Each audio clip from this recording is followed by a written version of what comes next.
Jadi panggillah dengan panggilan-panggilan kesayangan. Dipanggil temannya pesek. Ya, dalam hatinya memang saya pesek teman, tapi kok panggil lagi saya pesek. Jadi pesek kuadrat, kapan bahagianya ini?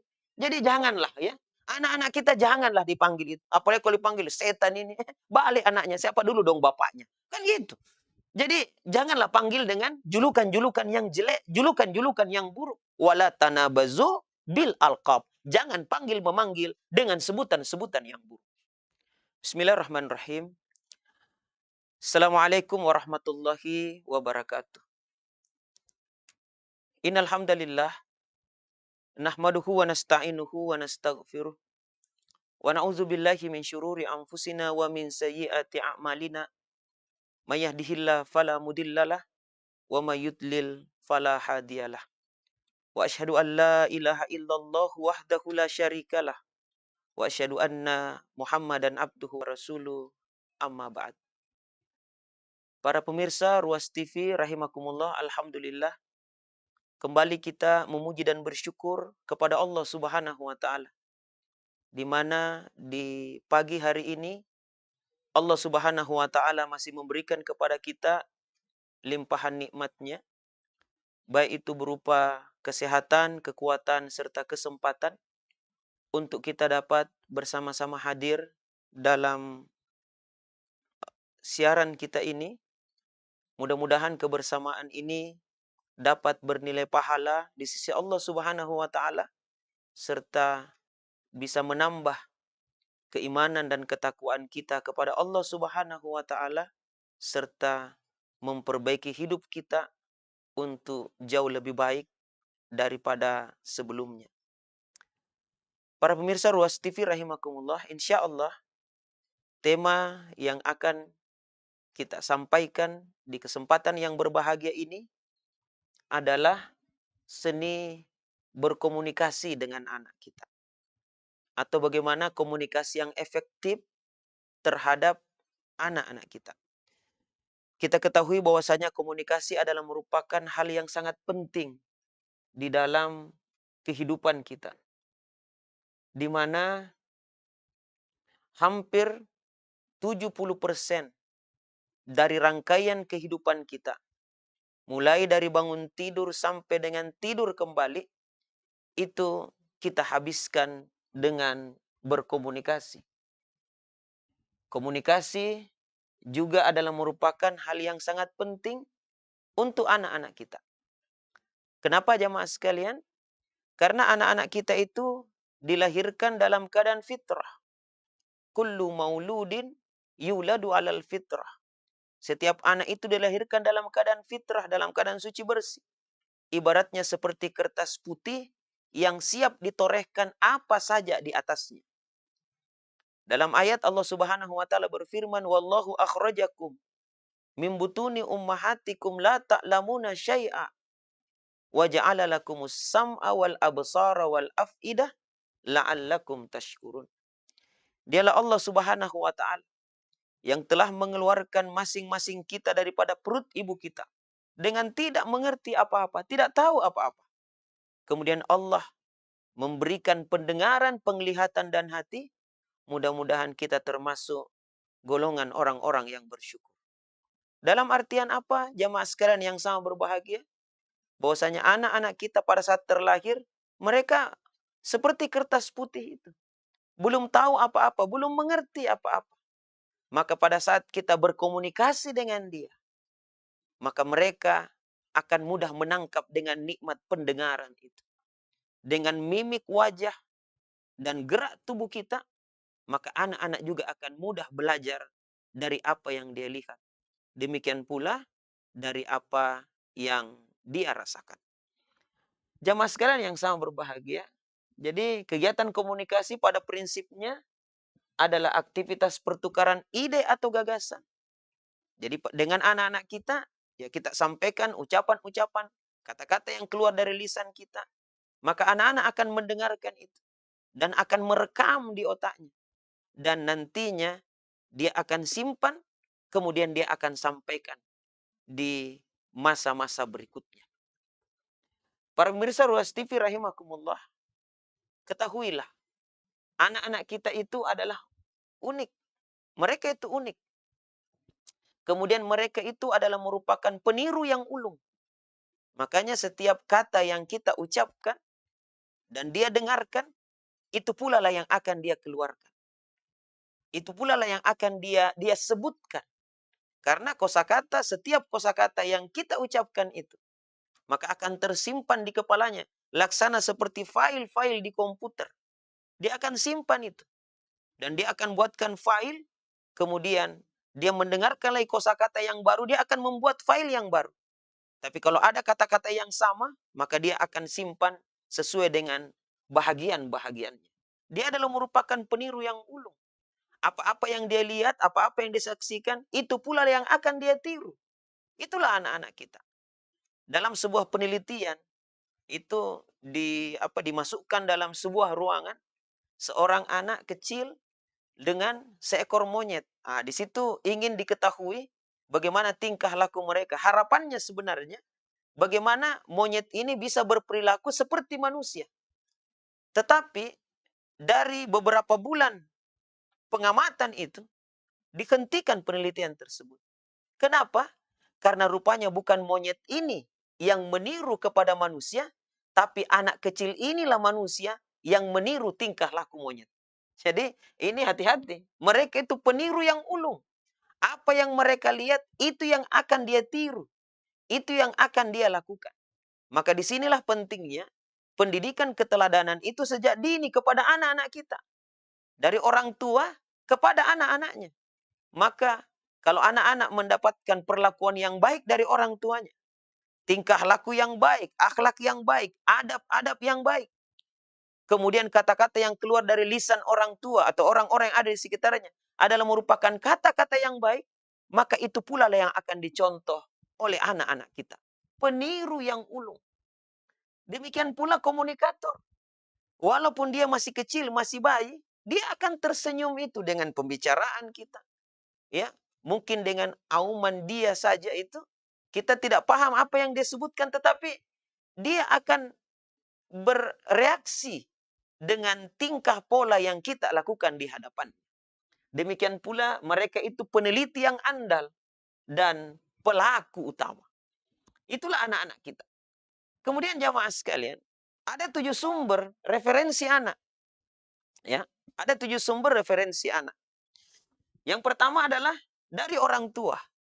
Jadi anak-anak yang dilahirkan dalam keadaan fitrah ini, dalam keadaan tidak tahu apa-apa, la ta'lamuna syai'a ini, maka mereka akan belajar.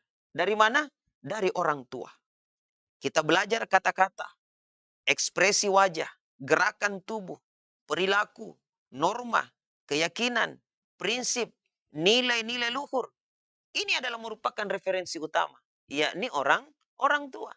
Makanya dalam Al-Quran Allah Subhanahu wa Ta'ala berfirman, ya ayyuhallazina amanu ku anfusakum wa ahlikum nar. Wahai orang-orang yang beriman, jagalah diri kalian dan keluarga kalian dari azab api neraka. Siapa? Yang berkewajiban untuk menjaga diri dan keluarga dari asap api neraka, itulah orang tua. Adibuhum wa yu'allimuhum. Ajar dia dengan adab dan juga dengan ilmu. Orang tua, sumber referensi utama. Kemudian yang kedua adalah keluarga. Keluarga ini akan menyampaikan juga kata-kata, informasi, berkomunikasi dengan anak kita. Demikian pula bertingkah laku di hadapan anak-anak kita. Maka anak-anak ini akan menggabungkan info-info yang dia dapatkan dari sumber-sumber utama, yakni orang tuanya. Kemudian orang-orang yang ada di sekitarnya. Kemudian yang berikutnya adalah masyarakat. Ini juga masyarakat. Ya, makanya kita sebagai orang tua pada saat memilih atau ingin membeli sebuah rumah, maka jangan hanya rumahnya saja yang kita beli, tapi beli juga lingkungannya. Kita lihat lingkungan yang ada di sekitar. Bagaimana kondisi masyarakat di tempat itu. Kalau di rumah kita ajarkan tentang kebaikan, ya, dengan kata-kata yang mulia kita ajarkan di dalam rumah kita, berkomunikasi yang baik di dalam rumah. Tetapi pada saat dia keluar dari rumah, bertemu dengan masyarakat, dengan tingkah laku, dengan perlakuan-perlakuan yang kurang baik, maka terkadang anak-anak kita akan ikut serta juga dengan hal tersebut. Demikian pula kata-kata. Terkadang juga kita kaget. Dari mana engkau dapatkan ungkapan itu, nak? Kata-kata itu, nak? Tidak pernah ada di dalam rumah ini ungkapan-ungkapan seperti itu. Dari mana kamu dapat? Tidak usah kita tanya dari mana kamu dapat. Pasti di masyarakatnya.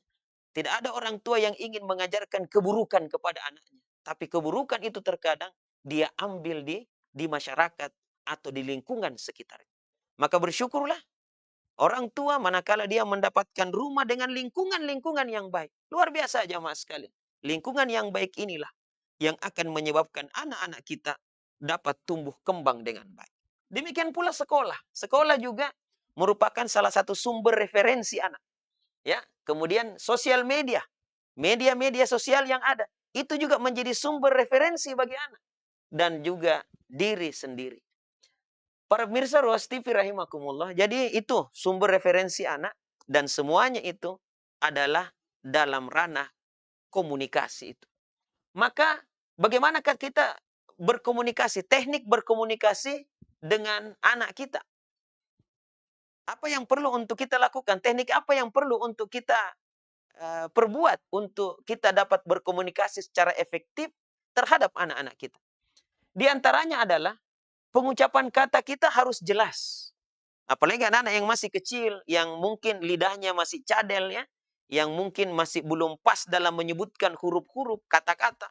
Maka kita berkata yang jelas. Ya. Kalau huruf R, harus R-nya jelas. Misalnya rumah, rumah baru. Sebutkan begitu. Walaupun anak kecil ini justru mengikuti kita dengan kata-kata luma misalnya. Kan dia tidak bisa menyebut R dengan jelas. Ya, ro, dia baca lo, misalnya begitu. Maka kita katakan rumah nak ro, itu. Pengucapan kata harus jelas. Jangan justru kita ikut-ikutan dengan anak itu. Mengucapkan seperti itu. Maka itulah yang akan menjadi kebiasaan. Yang berikutnya adalah penyampaian tidak tergesa-gesa. Jadi perlahan-lahan kita ucapkan kata-kata itu agar supaya dia bisa mendengarkan dengan baik. Jadi intonasi kata, speednya, kecepatannya juga harus kita ukur agar supaya bisa dipahami apa yang kita sebutkan itu. Kemudian yang berikutnya membaca bahasa tubuh anak. Ya, yang lain lagi adalah mendengarkan perasaan anak. Nah, ini insya Allah kita akan bahas di bagian berikut ini. Kemudian apa lagi? Hindari 12 gaya populer yang biasanya dilakukan oleh orang tua terhadap anaknya atau lingkungan-lingkungan yang ada di sekitarnya. Ini yang perlu untuk dihindari. Mendengarkan dengan aktif. Jadi jangan hanya kita saja yang mau didengarkan, tapi dengarkan juga anak-anak kita. Kemudian apa lagi? Tentukan masalah siapa. Dan gunakan kata-kata pesan saya nak, pesan saya. Kata-kata itu. Bukan apa memang saya bilang pesan saya nak. Gitu. Apakah hindari 12 gaya populer? Apa gaya populer itu yang perlu untuk kita hindari dalam berkomunikasi dengan anak agar supaya terjadi ya antara komunikator dengan komunikan itu terjadi hubungan yang baik. Yang pertama adalah memerintah. Jadi memerintah karena kita menganggap anak ini masih kecil, kita bisa mengintimidasi dia sehingga seenaknya saja kita perintah anak itu. Hati-hati. Memerintah. Kalau kita ingin menyuruh sesuatu, kalau kita ingin lembut hati anak-anak kita, janganlah langsung kita dengan kata-kata perintah. Karena terkadang kalau dengan kata-kata perintah, Anda bos, saya anak buah. Anda komandan, saya bawahan. Tetapi kalau kita ingin menyuruh sesuatu, biasakanlah dengan ucapan atau kata-kata minta tolong. Jadi memang memerintah juga sebenarnya. Tetapi kita lambari dengan kata-kata minta tolong. Dan kata-kata minta tolong ini adalah merupakan kata-kata yang universal. Tidak ada satupun orang kalau kita minta tolong, mengatakan bisa minta tolong, maka pasti dia akan tolong kita. Dia tidak akan lihat lagi apa agamanya, apa sukunya, warna kulitnya. Tidak. Kenapa? Karena ini adalah merupakan bahasa yang universal. Dan memang Allah telah memberikan pada diri kita ini, salah satu sifatnya adalah suka menolong orang. Tapi terkadang kita menolong itu karena ada kata-kata itu. Makanya kalau memerintah anak, bilang, bisa minta tolong nak. Bisa minta tolong, ambilkan air. Bisa minta tolong. Dengan kata-kata itu, anak akan mudah untuk digerakkan. Jangan mengatakan, oh sini ambil itu air. Itu anak. Makanya biasa itu anak, pada saat kita panggil namanya, dia akan sembunyi di balik pintu. Sambil dalam hatinya mengatakan, nah suruh Kak lagi nih. Kenapa? Karena kata-kata perintah kita, kamu sini, sini ambil sana, mencuci, apa, menyapu, siram. Ini semuanya tidak senang didengar oleh anak sebenarnya. Anak itu masih polos, masih murni. Dia senang dengan kata-kata yang baik. Ini jamaah sekalian, jangan rusak itu anak-anak kita dengan ungkapan-ungkapan perintah. Ini berlaku bukan hanya dalam rumah tangga kita saja, tetapi juga di sekolah, di masyarakat. Anda bos, ada cleaning service, jangan serta-merta, cleaning service ini, lap sepatu saya. Tidak bisa. Bahkan terkadang ya mas sekalian, mungkin pangkat kita tinggi, tetapi tidak boleh kita merendahkan orang. Biasakan dengan kata-kata, minta tolong. Karena memang kita ingin bantuannya. Maka dahulukan dengan kata-kata itu. Yang kedua adalah meremehkan. Nah ini banyak terjadi. Ya, orang tua meremehkan. Sudah anak kecil jangan ikut. Nah itu, sudah gitu. Meremehkan anak-anak. Apa yang dia ucapkan juga kita remehkan. Kemudian apa? Membanding-bandingkan. Ini dalam bahasa komunikasi terkadang kita membanding-bandingkan. Kamu itu rankingmu berapa? Badan saja digedein. Bikin habis nasi saja ini. Bikin habis-habis oksigen saja di dunia ini. Itu saja badanmu ku kasih gemuk. Rankingmu ranking berapa? Ini bagus tahu. Kurus tetapi wah rankingnya. Membanding-bandingkan. Masing-masing anak itu punya karakter yang berbeda-beda. Punya talenta yang berbeda-beda. Makanya Howard Gardner kalau kita tanya, siapakah orang yang cerdas? Orang yang cerdas itu sesuai dengan kemampuannya masing-masing. Ada kecerdasannya dari sisi kognitifnya misalnya. Matematisnya dia kuat. Ada yang tidak kuat matematika, tetapi olahraganya bagus. Ada tidak kuat olahraga, tapi seninya lagi bagus, kaligrafinya, tulisannya cantik. Ya. Ada juga yang pintar, tetapi interpersonalnya lagi dengan orang. Berkomunikasinya juga dengan orang. Tidak mampu untuk dia wujudkan itu. Bahkan terlalu banyak. Anak-anak kita, mahasiswa, waktu mahasiswa IP-nya tinggi, bagus. Tapi sayang pada saat kerja, dia tidak mampu untuk berkomunikasi dengan orang-orang di sekitarnya. Cepat dipecat. Beda dengan anak-anak yang mungkin kita anggap biasa-biasa saja. Tetapi komunikasinya bagus. Akhirnya menjadi anggota dewan. Kan begitu. Mungkin nilai IP-nya ya 2, berapa, IP rotring begitu. Tetapi alhamdulillah karena interpersonalnya bagus dengan orang. Komunikasinya baik. Dan kepada orang juga bagus tata keramanya. Maka dia juga bisa menjadi yang terbaik. Maka janganlah kita suka membanding-bandingkan anak kita. Apalagi dalam hal warna kulit. Kenapa kamu itu hitam? Kakakmu putih, adekmu putih. Baku tukar di rumah sakit barangkali. Inilah yang menyebabkan anak kita itu minder, kurang percaya diri, dan menganggap hidupnya di dunia tidak berarti sama sekali. Karena beda dengan harapan kita. Suka membanding-bandingkan. Apalagi jamaah sekalian. Yang berikutnya adalah labeling. Nah ini hati-hati nih. Melabel anak kita dengan ungkapan-ungkapan yang tidak baik. Misalnya, minta maaf ini, bodoh misalnya. Kamu bodoh. Kalau kita katakan kata-kata itu, maka anak akan mengatakan, oh memang saya bodoh. Nah gitu modelnya. Ya, kamu bandel, memang saya bandel. Kamu nakal, ya, kamu jorok, kamu pembohong, kamu penakut. Padahal kata-kata ini, anak-anak itu, mereka itu masih tumbuh kembang. Jadi jangan kita melabel anak atau mencap anak bahwasanya dia seterusnya begitu. Kamu bodoh misalnya. Dia akan bertumbuh, berkembang. Tidak selamanya dia bodoh gitu. Karena dia akan bertumbuh, berkembang. Gitu seterusnya. Jamaah sekalian yang sangat berbahagia. Maka rubah itu kata-kata. Ya, dengan ungkapan-ungkapan yang baik. Misalnya kamu pandai, saya pandai. Kamu soleh, anak soleh. Maka akan muncul internalisasi dalam diri anak. Oh saya anak soleh gitu. Labeling dengan ungkapan-ungkapan yang baik. Apalagi jamaah sekalian mengancam. Apalagi suka mengancam yang kita tidak buktikan. Ya, awas nakal kok kugantung kok di kipas angin. Padahal pada saat dia nakal tidak akan mungkin kita gantung di atas kipas angin. Mengancam-ngancam macam begini, itu kita hindarilah gitu ya.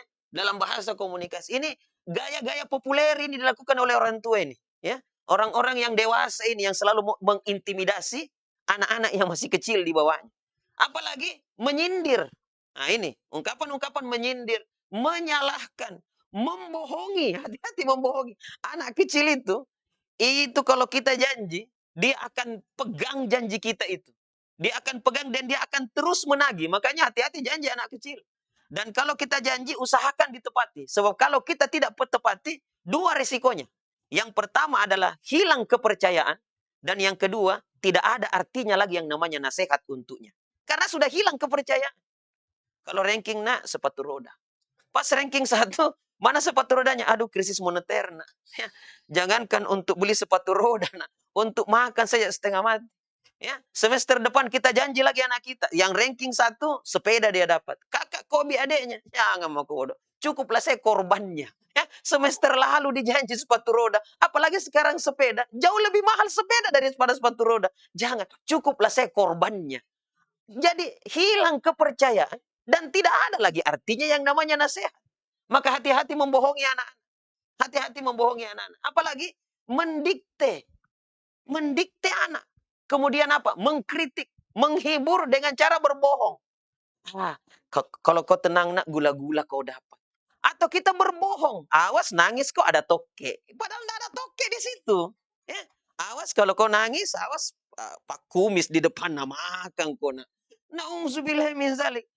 Ini kita berbohong kepada anak untuk memberhentikan dia nangis. Apalagi membahas ulang kesalahan anak. Membahas ulang kesalahan anak. Jadi mengulang-ulang. Anak-anak itu pastilah ada salah. Namanya belajar dari tidak tahu menjadi tahu. Tapi kita mengulang-ulang kesalahan, itu yang bisa menyakiti hati anak. Memang anak ngompol, kencing di tempat tidur. Tapi masa sampai SMA kita cerita dengan teman-temannya? Itu dulu, nah, tukang kencing itu. Nah. Ini anak akan malu jamaah sekalian.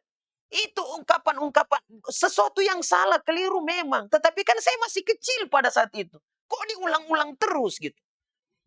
Ini jamaah sekalian. Jadi hindari 12 gaya populer dalam berkomunikasi dengan anak kalau kita ingin melembutkan hati anak kita. Kemudian apa lagi? Ya, kalimat positif. Justru kalimat-kalimat positif yang menggugah ini penting untuk kita ungkapkan. Makanya disebutkan wa kullahuma qaulan karima, maka ucapkanlah dengan perkataan yang mulia, kata-kata yang mulia. Ini anak kepada orang tua yang sudah berusia lanjut, salah satu atau kedua-duanya berusia lanjut. Kita diperintahkan untuk mengatakan kata-kata yang mulia. Tapi ingat, anak bisa berkata-kata yang mulia karena orang tua yang mengajarkan itu kepada anaknya. Maka kelop dia. Jadi manakala orang tua jarang mengungkapkan kata-kata baik, kata-kata yang positif, kata-kata yang kaulang karimah, maka jangan harap anak juga akan berkata baik kepada orang tua itu. Makanya di dalam doa kita kepada orang tua kan jelas sekali. Rabbi gfirli wali walidayya warhamhuma kama rabbayani sagira. Ya Allah, ampunilah dosaku. Ampunilah dosa kedua orang tuaku. Kasihilah mereka sebagaimana mereka telah mengasihi aku sewaktu aku masih kecil. Maka kalau kita ingin didoakan anak, dikasihi anak, maka kasihi dia sewaktu dia masih kecil. Waktu dia masih belum mampu untuk melakukan apa-apa. Masih butuh untuk mendapatkan atensi perhatian kuat dari kita. Sayangi dia. Salah satunya adalah dengan kata-kata yang positif.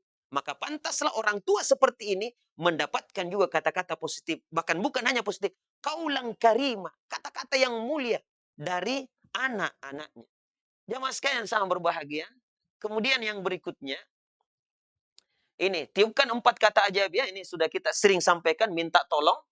Ya, minta tolong nak. Kalau sudah dibantu, biasakan dengan kata-kata terima kasih nak, terima kasih. Itu anak belum disuruh sudah ada di depan kita. Apalagi yang saya bisa bantu Bapak. Kenapa?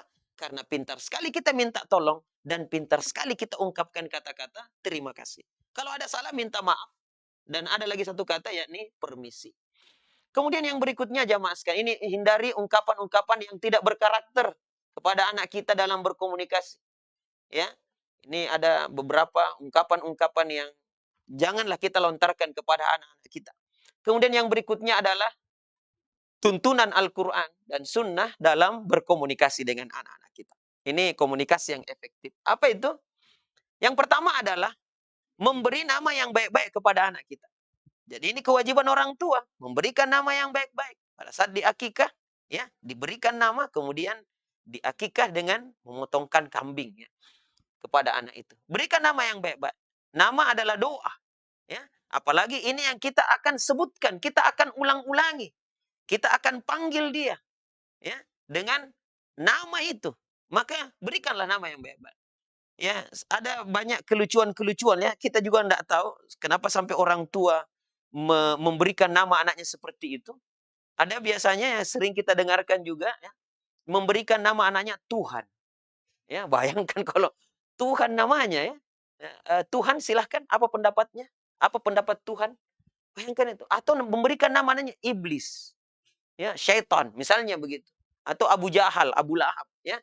Maka berikanlah nama yang baik-baik karena nama itu adalah doa. Kemudian yang berikutnya adalah ini, memanggil dengan julukan-julukan yang baik. Dengan julukan jadi namanya sudah baik, kita kan biasa menjuluki anak-anak, maka dengan julukan-julukan yang baik. Rasulullah kenapa sampai dicintai oleh para sahabat beliau? Karena beliau suka memanggil sahabatnya dengan panggilan-panggilan kesayangan. Umar digelari Al-Faruq, Abu Bakar digelari As-Siddiq, kan gitu modelnya. Khalid bin Walid digelari Saifullah, ya. Kemudian istri Rasulullah Siti Aisyah dipanggil apa? Ya Humairah, wahai yang kemerah-merahan pipinya. Jadi dengan memanggil dengan julukan-julukan yang baik, jangan dengan julukan-julukan yang buruk. Dalam Al-Qur'an di surah Al-Hujurat jelas sekali disebutkan wala tanabazu bil alqab. Jangan panggil memanggil dengan sebutan-sebutan yang buruk. Jadi jangan panggil memanggil dengan sebutan-sebutan yang buruk, termasuk anak kita. Ya, termasuk anak kita. Jangan panggil dengan sebutan-sebutan yang buruk. Ada namanya, panggil dengan namanya. Makanya kalau kita berkenalan dengan orang, ya kita panggil dengan namanya. Kalau perlu kita tanya, apa yang bagus saya panggilkan? Misalnya begitu. Ya, panggilan apa yang harus saya panggil? Jangan panggil orang berdasarkan bentuk hidungnya. Atau warna kulitnya misalnya. Awas kok kecap lewat. Misalnya begitu. Ya, atau dipanggil si pesek misalnya. Ini kan siapa sih orang yang mau mendapatkan hidung seperti, tapi ini kan takdir Allah Subhanahu wa taala. Apalagi kita ini orang-orang Asia Tenggara memang cocok dengan hidung oriental seperti ini. Kenapa? Karena kita butuh ini udara gitu ya. Ya Mas sekalian. Jadi panggillah dengan panggilan-panggilan kesayangan. Dipanggil temannya pesek. Dalam hatinya memang saya pesek teman, tapi kok panggil lagi saya pesek. Jadi pesek kuadrat, kapan bahagianya ini?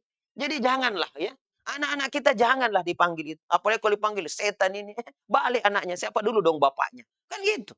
Jadi janganlah panggil dengan julukan-julukan yang jelek, julukan-julukan yang buruk. Wala tanabazu bil alqab. Jangan panggil memanggil dengan sebutan-sebutan yang buruk. Nah, di sekolah juga begitu. Anak-anak kita panggil dengan julukan yang baik. Guru-guru identifikasi itu kalau ada anak sudah mulai membuli temannya dengan panggilan-panggilan yang buruk. Langsung kita, jangkit nak. Kalau perlu langsung ditahan mulutnya, jaga mulut nak. Sakit hatinya orang. Tapi Pak, kalau saya panggil dengan namanya enggak balik. Tapi kalau saya panggil dengan apa bentuk hidungnya pasti dia balik, Pak. Memang karena dia teraniaya dalam satu sekolah. Ya Mas sekalian, jadi hati-hati. Kemudian yang berikutnya adalah perkataan lemah lembut. Jadi perkataan yang lemah lembut kepadanya. Anak-anak kita butuh yang namanya kasih sayang. Kemudian yang berikutnya jamaah sekalian adalah jadilah pendengar yang baik, antusias dan merespon dengan penuh kesungguhan. Jadi pada saat kita berkomunikasi dengan anak, anak juga akan membalas komunikasi itu. Anak juga akan merespon apa yang kita sebutkan kepada mereka. Dan suatu ketika anak-anak juga mendapatkan banyak sekali pengalaman-pengalaman baru. Makanya mereka juga mengungkapkan itu dengan kata-kata, ya, dan menyampaikan itu secara terbuka kepada orang tuanya, karena dia anggap orang tuanya lah yang bisa untuk menerima ungkapan-ungkapan perasaan itu. Nah, ini contohnya adalah Nabi Yakub bersama dengan anaknya Yusuf, ya. Pada saat Yusuf kecil ini bermimpi, ya, dan dia sampaikan mimpi itu kepada ayahnya, dan ayahnya mendengarkan dengan antusias, bahkan meresponnya dengan baik. Nah, disinilah terjadi komunikasi itu. Mendengar dengan antusias, kemudian kita merespon. Jangan juga kita mendengar sambil diam-diam saja. Nah, sehingga itu anak mengatakan, apa responnya gitu? Apa nih tanggapannya? Maka kita respon dengan langsung. Ini kisah disebutkan di surah Yusuf, surah ke-12, di ayat 4 sampai dengan ayat 5. Kemudian yang berikutnya adalah berdialog dengannya. Jadi kalau dia sudah beranjak besar, remaja, ya, maka kita berdialog dengannya. Ada keinginan kita, mari kita dialogkan dengan anak kita. Ada keinginan anak, dia dialogkan dengan orang tuanya karena ada keterbukaan itu. Ya, lihatlah bagaimana Nabiullah Ibrahim alaihissalam berdialog dengan anaknya Ismail di saat Allah perintahkan Nabiullah Ibrahim untuk menyembelih anaknya. Tidak langsung disembeli, tetapi didiskusikan.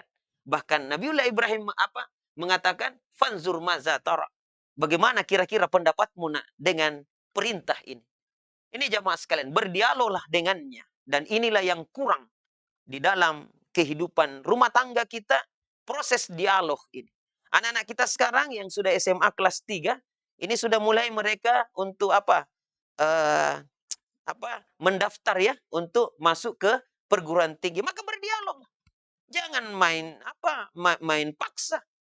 Pokoknya kau harus masuk ke kedokteran nih, kalau tidak saya coret namamu di silsilah keluarga. Nah itu. Pokoknya kau harus jadi ustadz ya, karena bapak juga ustadz, kakekmu juga ustadz, kau harus jadi ustadz. Kau harus masuk ke fakultas bahasa Arab supaya kau lanjut ke Mesir misalnya begitu. Tidak bisa, ada juga keinginan anak. Mari kita dialogkan, mari kita diskusikan. Jangan hanya kehendak orang tua saja. Nah ini jamaah sekalian, berdialoglah dengannya. Kemudian yang berikutnya adalah komunikasi yang positif. Ya, seperti misalnya dalam bentuk verbal. Jadi ada dalam bentuk verbal, ada non verbal, dan ada yang dalam bentuk materi. Misalnya dalam bentuk verbal pujian. Ya kita puji dia. Dorongan. Jadi kita semangati dia. Kemudian komentar positif, bagus nak, hebat. Nah, itu. Kemudian ungkapan kekaguman, waduh, ayah ibu kagum sekali. Misalnya gitu. Dengan ungkapan-ungkapan ini dengan bahasa verbal. Ada yang non verbal misalnya tepukan bahu. Ya, jangan pandang enteng itu. Tepukan, kita tepuk bahu anak kita. Hebat nah, gitu ya. Kemudian usapan kepala. Ya, kemudian apa lagi? Senyum. Senyum. Tatapan mata. Kedipan. Senyum saja, senyum kepada saudaramu sedekah. Berarti kita setiap hari bisa bersedekah dengan anak-anak kita. Yang masih kecil kita senyum. Ya. Masa dengan anak bayi muka marah terus? Kemudian apa? Kedipan mata. Ekspresi wajah. Acungan jempol misalnya. Ini yang akan komunikasi yang positif ini. Menyebabkan tidak banyak ucapan kata yang keluar di mulut kita, tapi dengan jempol begini saja anak-anak sudah seakan-akan sudah merasa hebat sekali begitu dengan apa yang dia sudah perbuat, dan dia akan mengulangi lagi dengan perbuatan yang jauh lebih baik lagi. Ataukah dengan materi, bisa kita berikan hadiah, fasilitas, bintang prestasi, atau oleh-oleh misalnya. Ini penting juga. Jemaah sekalian yang sangat berbahagia, tetapi ada juga ungkapan-ungkapan negatif yang perlu untuk kita hindari. Perhatian yang negatif, ya. Misalnya dalam bentuk verbal, celaan, hinaan, panggilan buruk, cerita keburukan cerita keburukan anak di depan orang lain. Nah, itu enggak bagus itu. Kemudian dalam bentuk non verbal, dalam bentuk fisik misalnya mengabaikan, mengibaskan tangan, sana. Misalnya begitu, atau cibiran, ya, pandangan sinis, pukulan, tendangan, dorongan. Nah itu juga. Apalagi sampai jambakan atau jambak-jambakan ayah dengan anak misalnya. Kemudian apalagi dalam bentuk materi misalnya, penghapusan uang saku. Nah, pokoknya hapus uang saku, padahal besok dikasih lagi, ya. Atau hak makan saya kurangi. Bayangkan itu, hak makan dikurangi, ya. Yang awalnya 1 piring jadi 1/3 piring saja gitu. Nah, itu adalah merupakan perhatian yang negatif atau ungkapan-ungkapan yang negatif. Usahakan yang positif. Kemudian apa lagi nih? Tangkap basah kebaikannya, selalu memuji. Kemudian jujur dan menepati janji. Ini juga penting ya. Tadi kita sudah sebutkan, kapan kita bohongi anak-anak kita, hilang ya. Akan hilang yang namanya, tidak ada arti namanya nasihat itu. Ya. Kemudian yang berikutnya adalah ini, di kendaraan juga menemani anak dalam perjalanan serta memberikan nasihat kepadanya. Ini akan mudah anak-anak menerima itu di kendaraan. Demikian pula pada saat makan, menemani dia pada saat makan dan membetulkan kesalahan-kesalahannya. Nah, kemudian apa? Yang terakhir adalah mendoakannya. Mendoakan anak dan jangan doakan kejelekan kepada anak kita. Ya. Rabbi ji'alni muqimas shalah wa min dzurriyyati rabbana wa taqabbal du'a. Ya Tuhanku, jadikanlah aku dan anak cucuku orang-orang yang tetap melaksanakan sholat. Ya Tuhan kami, perkenankanlah doa kami. Jadi kalau ada yang kita suruhkan anak-anak, lantas dia tidak mau melakukannya, berdoalah kepada Allah. Jangan doa keburukan, tapi doa kebaikan kepadanya. Berdoa kepada Allah sebab kita orang tua hanya sekedar berusaha, sementara yang menentukan segala-galanya adalah Allah Subhanahu wa Ta'ala. Mungkin inilah yang sempat kita sampaikan ya, bagaimana komunikasi yang efektif terhadap anak-anak kita. Mudah-mudahan memberikan pencerahan ya, terutama untuk diri pribadi kami dan juga kepada pemirsa Ruas TV rahimakumullah, sehingga anak-anak kita bisa tumbuh kembang dengan baik dengan komunikasi yang efektif terhadap mereka.